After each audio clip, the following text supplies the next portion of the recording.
Kamusta po kayo? Bago po ang lahat, first things first.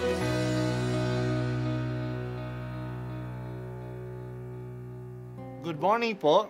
Sinisimulan po natin ngayon ang first things first.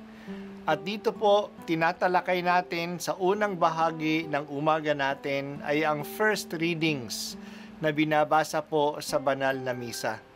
Ito pong tinatalakay natin kasi madalas po kasi marami na tayong alam tungkol sa gospel readings. Pero konti po ang nagsasalita sa first readings.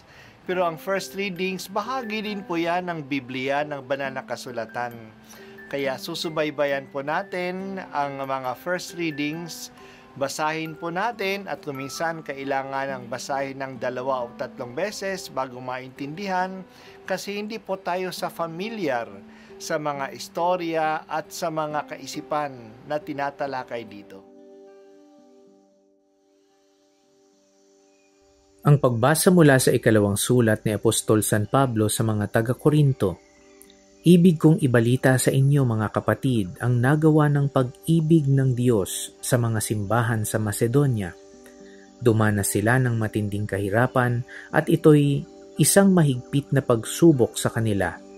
At sa kabila ng kanilang paghihikahos, masayang-masaya pa rin sila at bukas ang palad sa pagbibigay.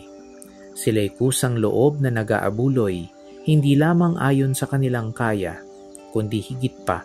Alam ko ito, pagkat mahigpit nilang ipinamanhik sa akin na sila'y bigyan ng pagkakataong makatulong sa mga kapatid sa Judea at higit pa sa inaasahan ko.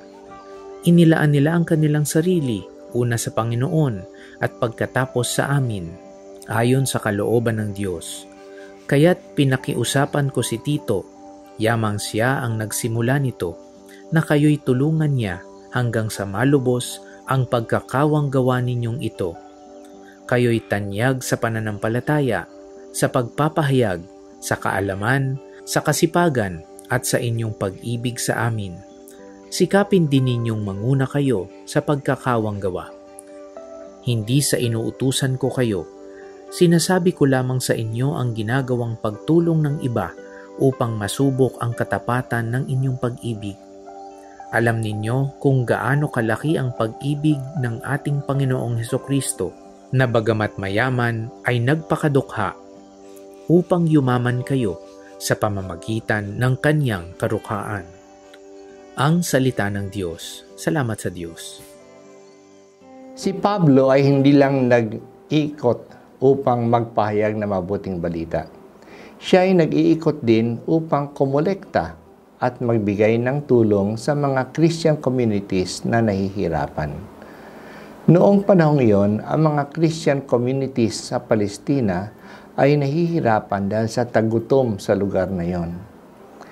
Si Pablo ay may balak na pumunta sa Palestina, sa Jerusalem, upang tulungan ang mga taga roon. Siya ay nanghihikayat sa mga communities sa Macedonia at Akaya na kanyang itinatag na maging generous sa kanilang mga tulong. Ang lungsod ng Corinto ay nasa probinsya ng Akaya. Ang karatig probinsya ay Macedonia, kung nasaan naman ang mga lungsod ng Filipos at Thessalonica. Sa kanyang liham sa mga taga-Corinto, pinaabot niya ang magandang halimbawa ng mga taga-Macedonia upang gayahin nila sila. Hindi naman mayayaman ang mga taga-Macedonia, ngunit generous sila. Sila pa nga ang nakikiusap na dahil nadalhin ni Pablo ang kanilang mga alay. Ipinadala nila ito kay Tito para ibigay sa kanya. Mas maganda ang kalagayan ng mga taga-Korinto, kaya hinikayat sila ni Pablo na mas maging generous din. Maraming mga katangian ang mga taga-Korinto. Malalim na ang kanilang pananampalataya. Magaling silang sa pagsasalita at malawak ang kanilang kaalaman. Isama na nila sa katangian nila na sila ay nangunguna rin sa generosity. Ibinigay din ni Pablo ang halimbawa ni Jesus. Kahit na siya ay mayaman, Diyos yata siya ay naging mahirap naging mahirap na tao siya upang tayo ay maging mayaman, maging mga anak ng Diyos. Kaya huwag din silang manghinayang na maging generous sa iba. Makikita natin dito na si Pablo ay isang fundraiser. Ang pagtulong sa mahirap ay isang mahalagang gawain ng simbahan. Kaya huwag tayo mag-alangan na mag-fundraise para tulungan ang mga nangangailangan. At sa simula ng simbahan, nagtutulungan na ang Christian communities. Nagkakaroon na ng international aid.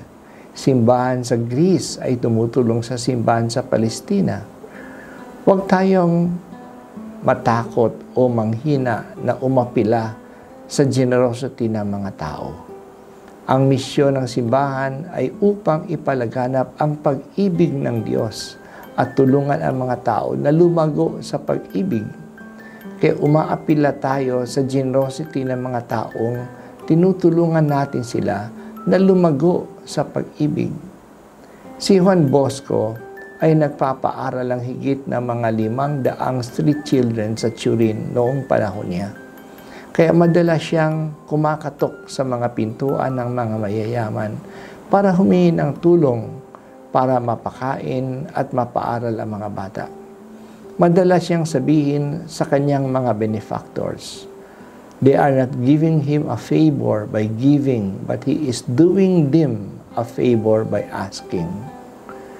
Binibigyan niya sila ng pagkakataon na magmahal at tumulong sa kanilang kapwa.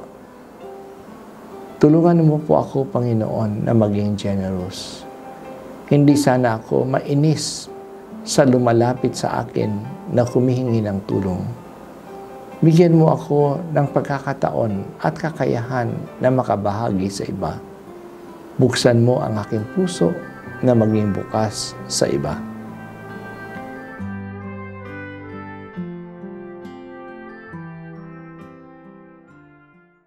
At ako po ay si Bishop Broderick Pabilio dito sa First Things First.